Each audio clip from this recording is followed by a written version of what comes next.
You're listening to a podcast from the BMA. This is a BMA News podcast. I'm Anita Wilkinson.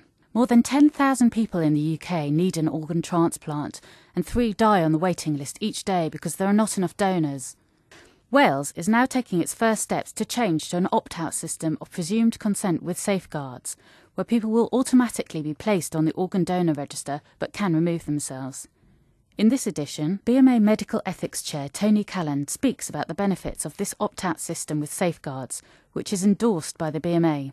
Whatever a sort of life people have managed to lead, what is important is their last act on this earth could be a really good act, an altruistic act of giving life to somebody else.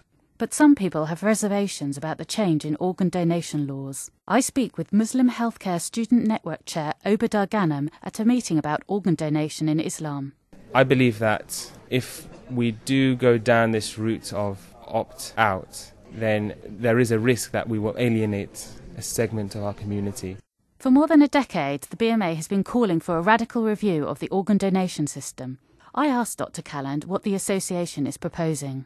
Well, the BMA would like to see a move to a soft opt-out system with safeguards. In addition to all the other features that we already have, people's names are put on the organ donor register, it is assumed that they will want to donate unless they opt out or they tell their relatives that they don't want to donate. Now, the Welsh Government is proposing legislation for an opt-out system with safeguards. Can you foresee any problems if the Welsh go ahead with this system? Well, I think it's a very brave move by the Welsh Government and one that the BMA strongly supports. There are obviously a number of risks in the implementation process to make sure that people understand what it means for them, and if they don't want to donate, what they have to do. And the BMA has been in discussions with the Welsh Government as to how we feel those changes should be brought about. And to be fair, the Welsh Government is making every effort as it can to bring about these changes in an ordered and sensible way. Next, final year medical student Obadar Ghanem explains the issues organ donation raises in Islam.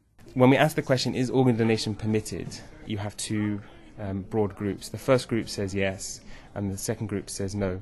The group that says yes say that there are conditions, and they actually form the majority. A minority of scholars say no, period.